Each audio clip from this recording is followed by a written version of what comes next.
Olá, boa noite. Meu nome é Tomás Castilho, faço parte aqui do grupo de estudos da coordenação da Rosa de Luz, através do TED, esse grande centro espiritualista aqui em Campinas, São Paulo, que sempre está nos ajudando para que a gente tenha material necessário para fazer bons e ótimos estudos que podem colaborar com o avanço, né, espiritual de muitas pessoas, né?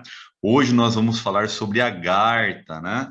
A Garta é uma rede de cidades cristalinas evoluídas que está no centro da Terra, os intraterrenos, e a gente tem alguns temas que nós já estudamos nas últimas semanas, últimos meses, na verdade, até anos, sobre algumas cidades, né, intraterrenas, que a gente tem já conhecimento que é Telos e Shambhala.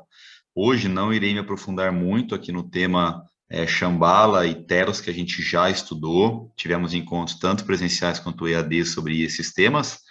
E o Telos, que foi, a gente teve um encontro presencial alguns meses atrás, 2 a 3 meses, eu estarei gravando nas próximas semanas para a gente disponibilizar EAD para quem quiser assistir de novo, quem quiser se interar de novo nesse assunto, tá bom?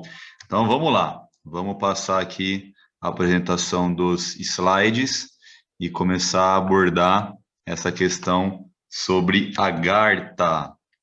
Então vamos lá. Para alguns, este poderia ser um grande portal para uma outra dimensão, ou para a Garta, um grande reino do mundo subterrâneo situado na face interior da Terra. Este grande reino teria portais em vários continentes entre os supostos entradas mais famosas. Estaria dentro de uma pirâmide do Egito, outra no local de Kentucky, nos Estados Unidos, outra no local da Itália e no nordeste do país. Só que tem outros pontos espalhados no mundo inteiro que teria entradas para o mundo interior. Então, como eu falei no outro slide, Shambhala e Telos são as principais cidades que existem nessa rede de Agartha, dessas centenas e centenas de cidades espiritualizadas das dimensões superiores.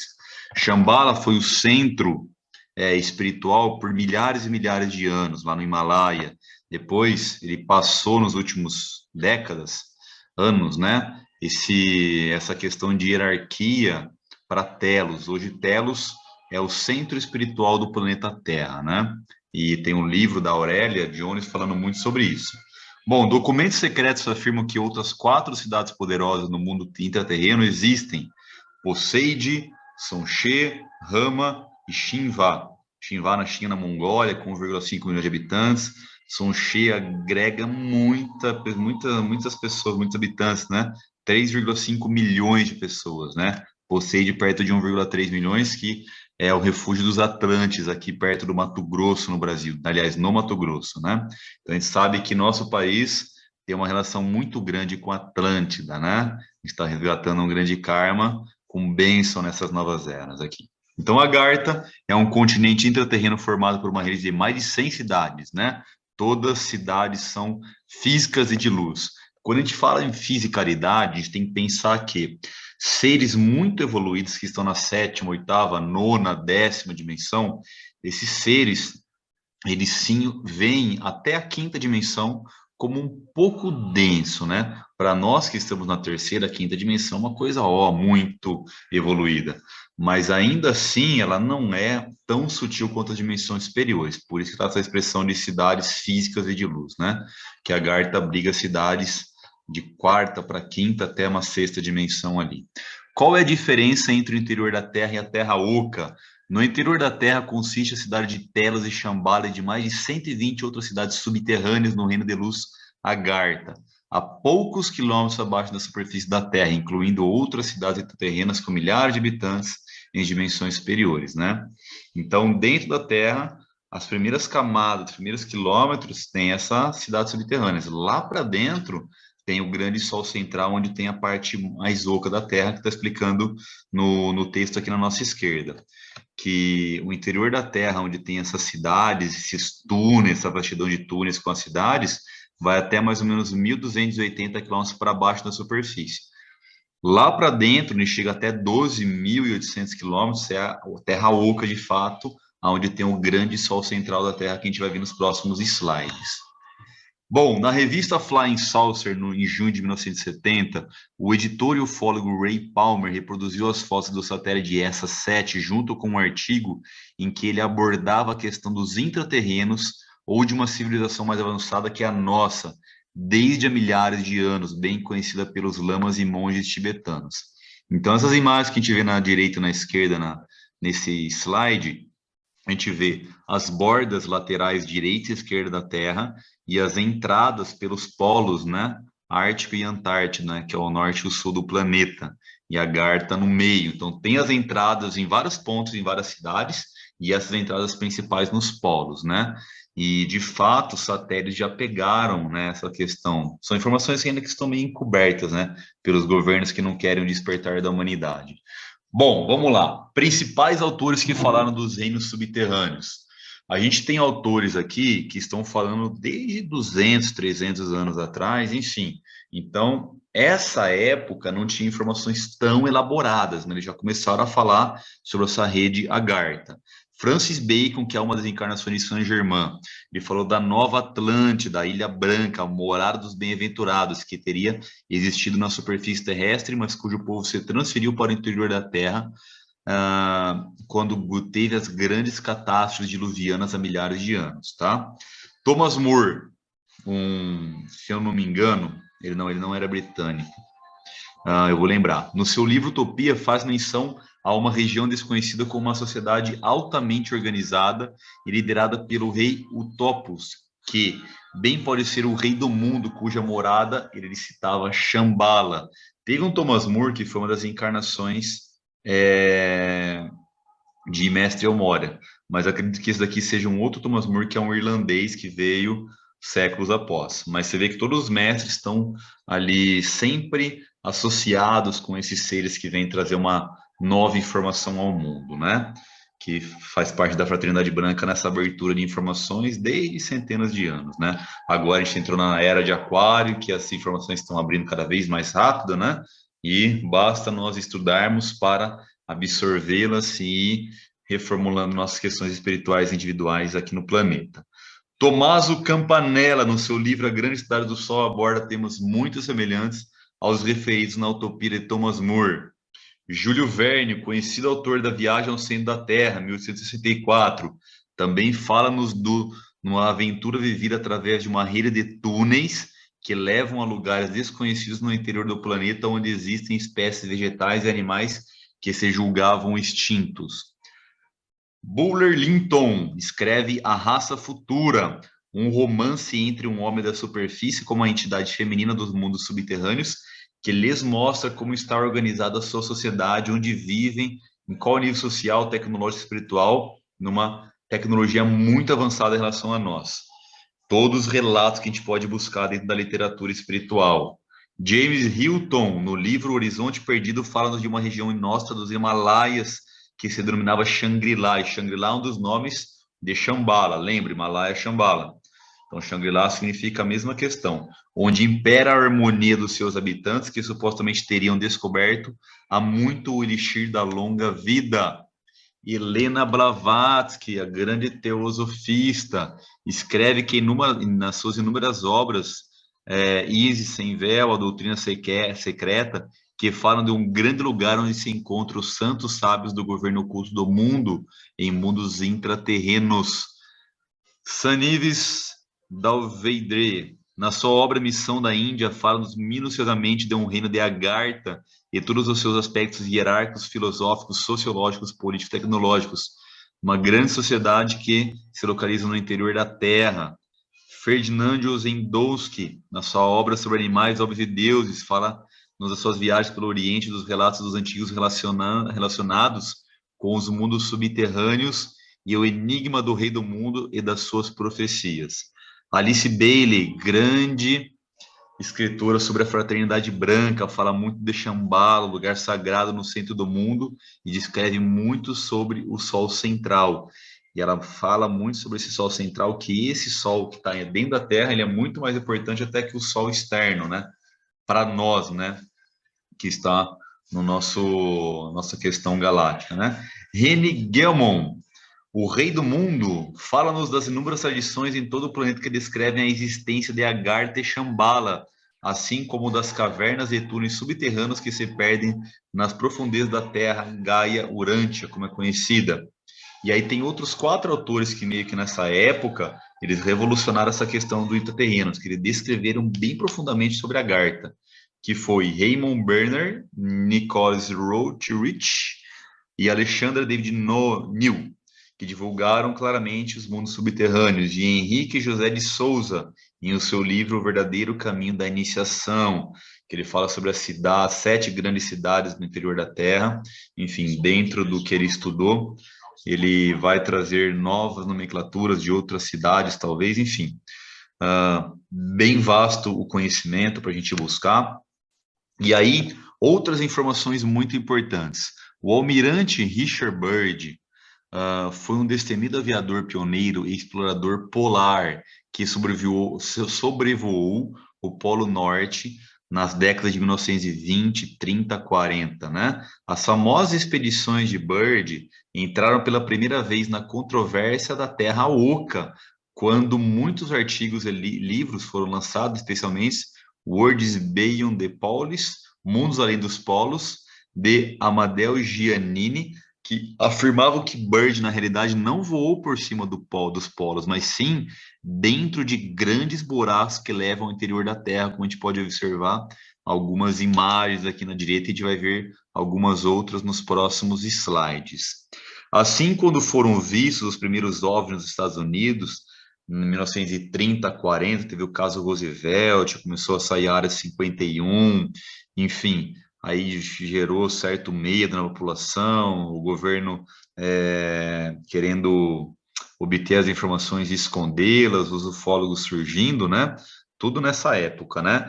E eles falam que assolaram o país e o primeiro mundo depois. Surgiram 2 teorias para explicar essas aparições de OVNIs, que são chamadas de vimanas, dentro da questão mais oriental, né?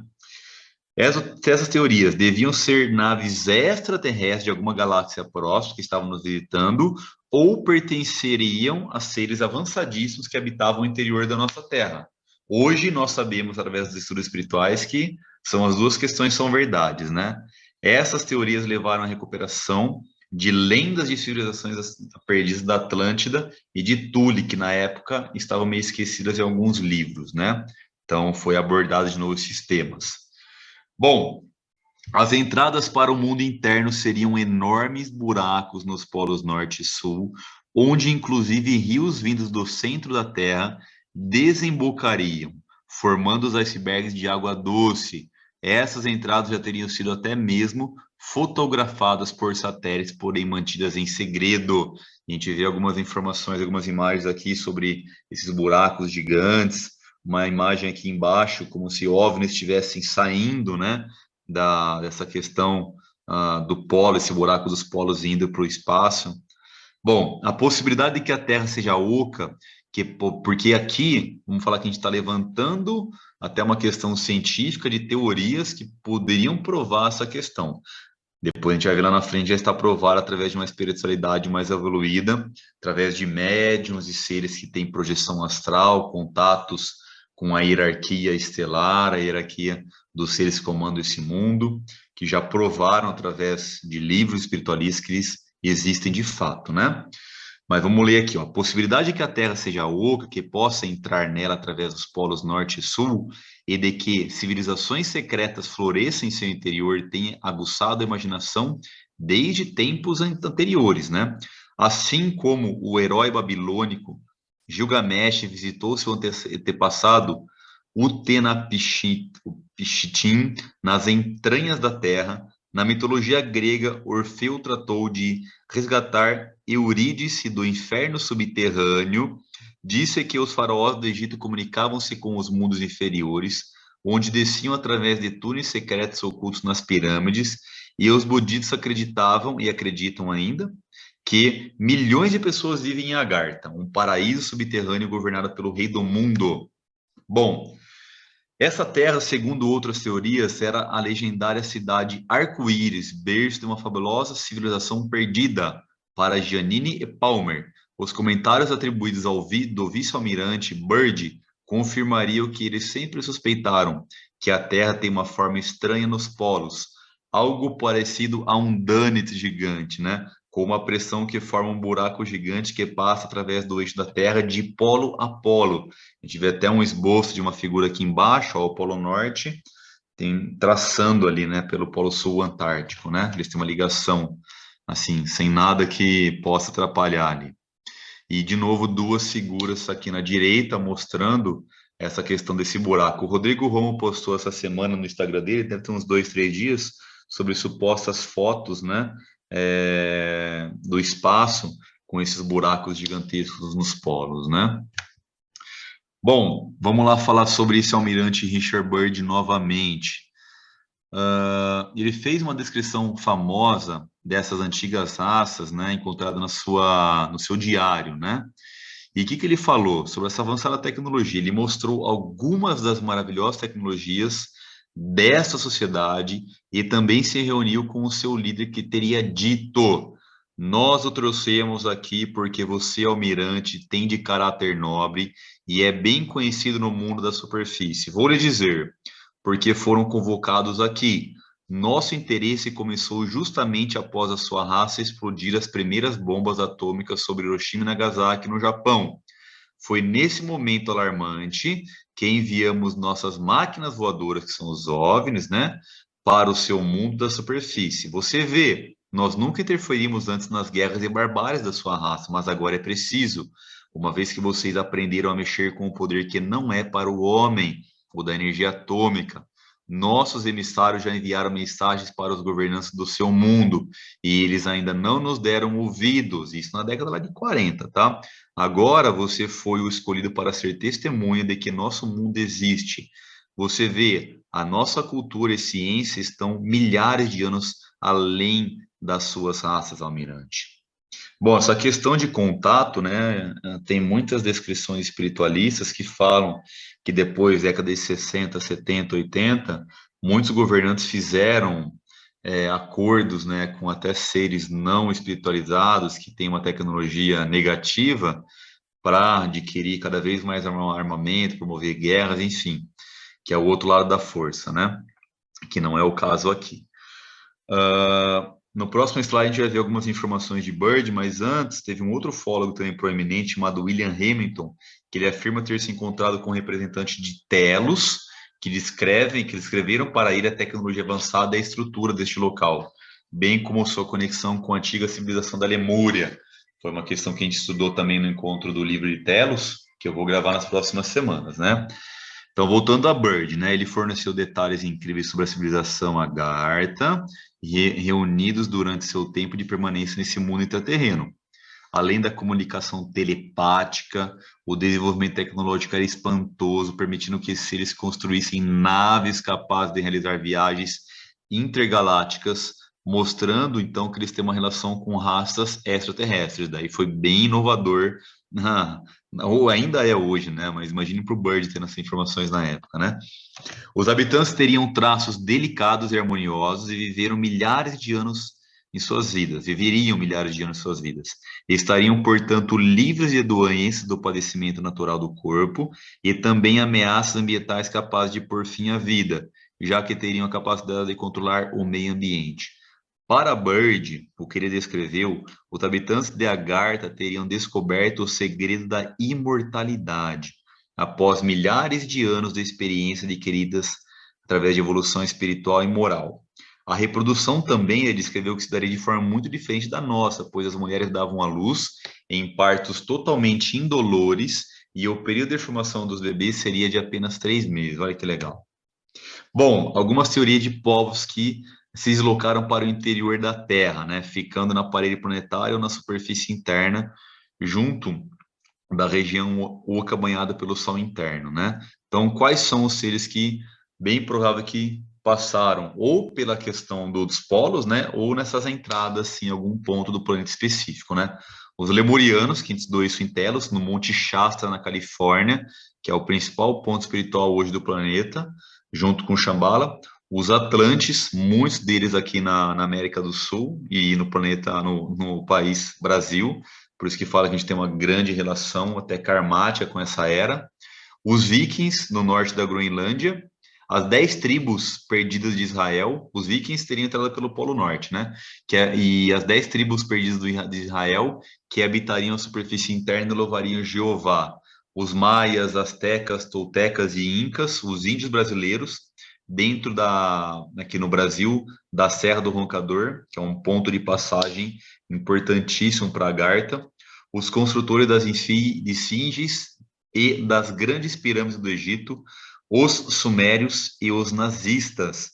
Tem livro, se eu não me engano, tem um livro chamado Sal Negro, enfim, que fala toda essa questão do nazismo, né, na Segunda Guerra Mundial, até na Primeira, em que eles tinham conhecimento da energia vril, que é falado num dos livros, que essa energia ela é dominada nessa questão intraterrena, eles tinham conhecimento, então falam que muitos nazistas se refugiaram através do Polo Sul na Antártica, para o interior da Terra. O nome de uma cidade suposta seria Neu Schevebenland, que teria muitos OVNIs também nessa questão, né? Bom, Monte Shastra, a gente já estudou no livro de Telos, Centro Espiritual da Terra hoje, muito falado pela Aurélia Louise Jones nos livros Telos 1, 2 e 3, que são ferramentas para a gente ascensionar, que ela dá muitas chaves importantes, conexão intergaláctica com muitos seres, enfim. Os livros de Telos nos oferecem um vislumbre de nosso próprio futuro quando despertarmos espiritualmente e elevarmos a nossa consciência para o nível da quinta dimensão, a qual os lemurianos desfrutam tranquilamente em sua cidade subterrânea há milhares de anos. A Dama é um grande ser espiritual que comanda lá essa região do Monte Shastra, né? E ele tem associação direta com tanto El Moria quanto o mestre Saint Germain, né? Ele era o mestre espiritual da Aurélia, em que ele passou toda a informação para ela enquanto ela estava encarnada. Ela já fez a passagem espiritual dela, tem questão de uns 10, 12 anos, se eu não me engano. Bom, Vril, esse livro, O Poder da Raça Futura, é muito interessante. Ele foi escrito pelo autor Edward Buller Linton, que também já foi citado nos slides anteriores, em que fala sobre ele tem entrado através de explorando, né, a profundeza de uma mina, ele ingressou nesses domínios de Agartha, né? Ele descreve toda essa questão dessa tecnologia avançada, o poder vril, que eles podiam dominar a levitação, teletransporte, e é totalmente uma sociedade equalizada, com direitos iguais. Ele narra bastante coisa desse mundo em relação até ao Sol central da Terra, seres que são considerados mitológicos como dragões, enfim. É bem interessante ler esse livro e estudar. Característica de Agartha, vamos lá. Ainda em sânscrito, segundo Sanivis Dalveidre, Agartha significa impossível de se encontrar. Porque a questão é, as pessoas que estão vibrando na quinta dimensão, pelo menos energeticamente na sua mente, conseguem ter a oportunidade de entrar em contato com Agartha, né? Muitos seres tiveram a bênção de poder entrar lá fisicamente, mas porque vibravam numa energia positiva.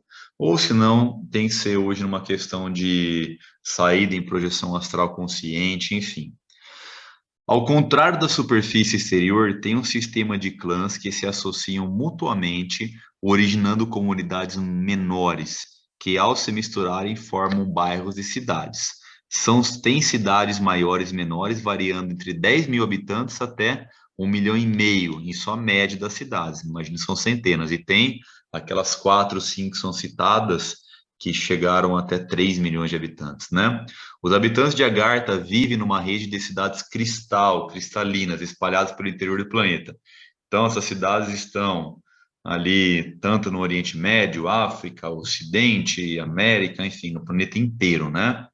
E o que eu tenho para lembrar vocês aqui é uma questão que muitas cidades intraterrenas são refúgios de seres não positivados como bases reptilianas e seres agregados a eles, né? O que a gente sabe é que Agartha são cidades evoluídas de dimensões superiores e eles estão protegidos nessa rede de cristal. A gente sabe que a gente está ainda num planeta dual, esses seres não negativos não foram retirados do planeta ainda. Está tendo várias guerras espirituais, as legiões de Arcanjo Miguel estão batalhando para pegar essas bases não positivas e tirarem ainda, que tem muitos infiltrados ainda intraterrenos, mas enfim, a gente está estudando aqui das positivadas, né, da rede Agartha.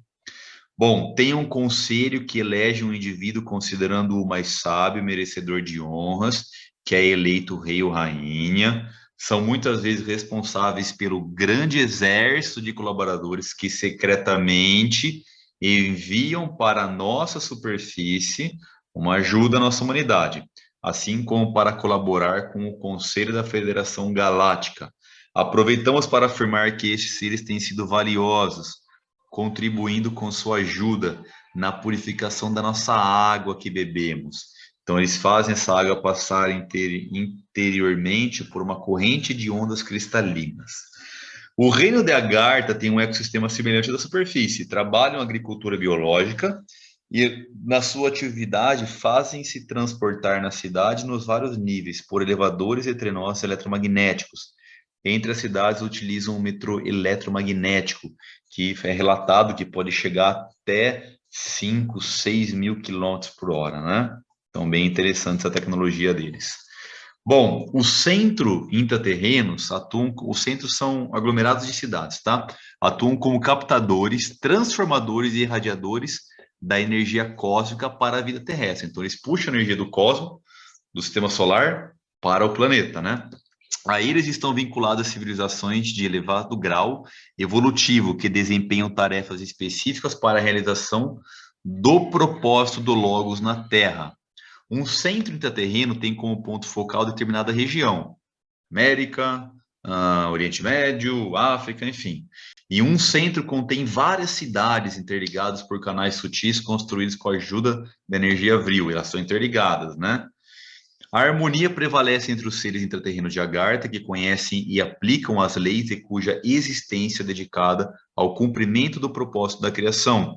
A integração da humanidade da superfície terrestre com a intraterrena já está ocorrendo nos planos sutis e se manifestará mais abertamente ainda antes que a purificação planetária global se conclua.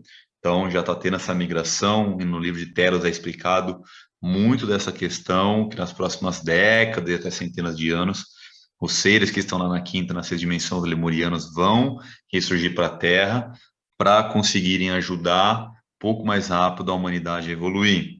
Nos momentos finais da transição planetária, muitos verão surgir materializados na face da Terra cidades intraterrenas. Para lá se dirigirão e serão acolhidos os seres que estão aqui na terceira dimensão hoje, né? A coligação do homem com o centro intraterrenos é fruto do despertar interior e do interesse pelo bem universal, transformado em busca espiritual assumida e em serviço desinteressado.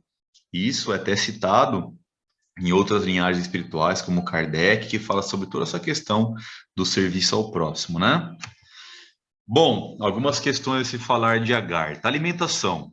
A gente sabe que os seres concentram a sua força, os seres intraterrenos, na evolução do espírito imortal, sabendo que a forma densa é transitória e perecível. Então, eles projetam suas mentes, seus corpos, de uma forma simples e prática, que os conduzem a consumir energia básica para a sua subsistência. Vivem os intraterrenos de forma simples e harmônica, procurando sempre ativar as energias construtoras da Terra.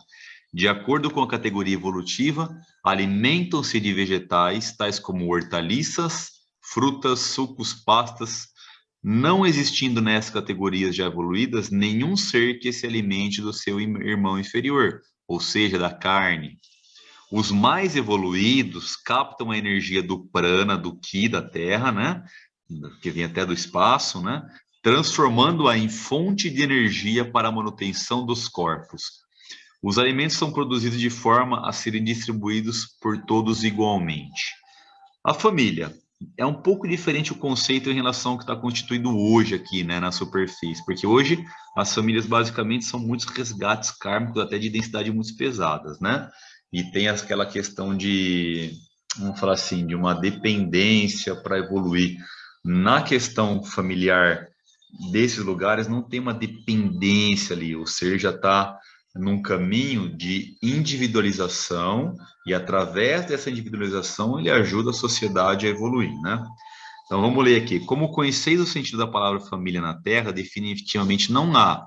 Os núcleos formam-se intencionalmente e não mais regidos pelo ciclo kármico, aquela obrigatoriedade pesada, negativa de relações dolorosas do passado que a gente esqueceu, fruto do mau uso do livre-arbítrio.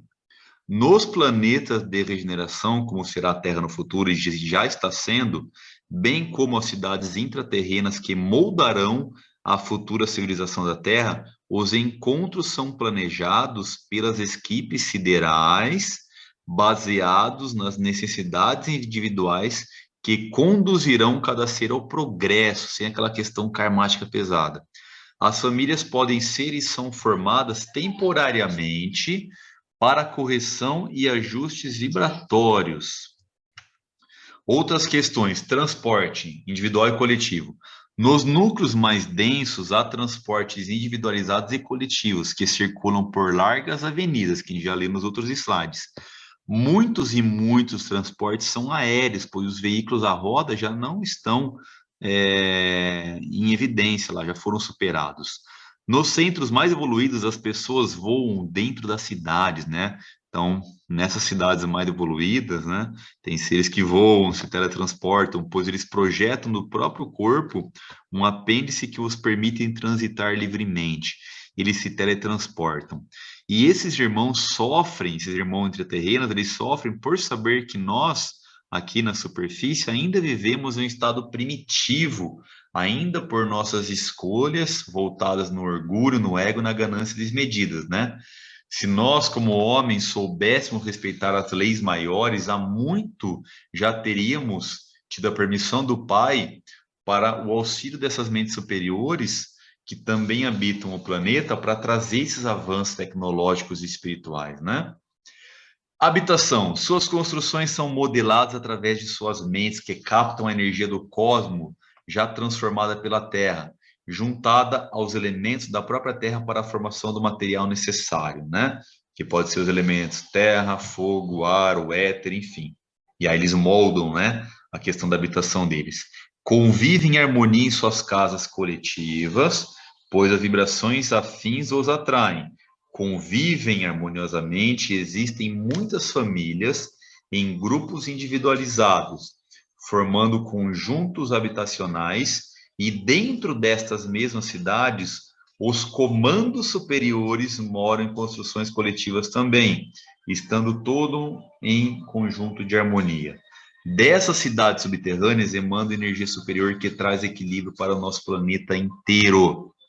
Religião. Os irmãos extraterrenos possuem uma religião no sentido de religar-se ao Pai Criador, diferente do que a gente tem como exemplo aqui na superfície. Em suas cidades há recintos apropriados para o culto do Pai Maior, reúne-se em grupos harmônicos para entrar em contato com as mentes superiores, captando-lhes a essência da mensagem sublime, que traz aos seus corpos e mentes o entendimento e submissão do Criador. Captam e assimilam a mensagem, transformando-a em pensamentos, palavras e ações diárias que confirmam sua fé e crença em Deus. Conhecimento do espírito e do cosmos. Buscam os irmãos intraterrenos adquirir o máximo de conhecimento acerca da vida do espírito e do cosmos, procurando avançar bastante, encurtando cada vez mais as distâncias que os separam das mentes superiores. Então, o tempo inteiro eles estão buscando evoluir, né? E as escolas intraterrenas são frequentadas por alunos sedentos de aprendizagem desde novinhos, e não por obrigação, como aqui na superfície. Os métodos de ensino são bem diferentes, pois, com mentes evoluídas em uma tecnologia super avançada, não precisam de caderno, lápis e borracha. Eles usam aparelhos sofisticados que projetam a imagem ou as palavras, alguns com imagens reais, possibilitando ao estudante sentir como parte integrante dessa lição estudada. Então, eles absorvem muito melhor a matéria, né? Através do sentimento. As crianças intraterrenas crescem integradas na educação, procurando aperfeiçoarem-se naquilo em que se afinizam e assim escolherem uma profissão buscando a perfeição naquilo que fazem. Alguns centros possuem universidades, onde, como na superfície, são matriculados alunos de diversas cidades, né? Então tem essa interligação também. Insistem também no desenvolvimento moral e espiritual como consequência. Os seres intraterrenos, à medida que envelhecem, despertam mais e mais a sua consciência, recordando o que aprenderam em vidas anteriores, progredindo mais rápido com as experiências passadas e aplicando com facilidade as lições que mais lhe aprazem naquele momento. Bom, então a gente passa aqui para um slide que mostra uma suposta imagem de uma cidade de Agartha, né, super evoluída, e quais as conclusões que a gente pode fazer, né? Que toda essa questão intraterrena já está acontecendo no planeta Terra desde milhares e milhares de anos, quando foi fundado Shambhala por Sanat Kumara, enfim, tem muitas civilizações positivas e negativas dentro desses polos. A rede Agartha, ela subsidia cidades evoluídas, numa passagem de quinta para sexta dimensão. Então, são cidades em que a gente estuda que eles sustentam a energia planetária e eles subsidiam seres que estão morando lá, que vêm para cá nos ajudar espiritualmente, que os médicos conseguem captar a energia deles para passar novas informações. E todas essas questões de Agartha têm uma relação também com os seres de fora do planeta. Os OVNIs, né, eles estão alojados, eles estão escondidos, eles estão ali situados muito nessas regiões intraterrenas, e eles fazem uma conexão com outros mundos, né? Muitos OVNIs a gente sabe que estão também no céu, no espaço, que a gente não consegue observar, mas muitos deles estão também aportados nessas regiões, né? E tem seres das confederações de Arcturus, Pleiades, Sirianos, enfim, vários seres que estão protegendo, né? Que estão dentro da Confederação Galáctica, junto das cidades principais, como é citado no estudo de Telos, né? Enfim, eu deixo para vocês esse tema, para vocês aprofundarem na casa de vocês novos estudos, tá? Espero que tenham gostado do estudo. Precisarem, vamos conversando, vamos trocando informações de livros e bibliografia. Tem algumas bibliografias aqui no final da apresentação, tá? Então, agradeço mais uma vez. Meu nome é Tomás. Gratidão a todos e estejam na paz divina.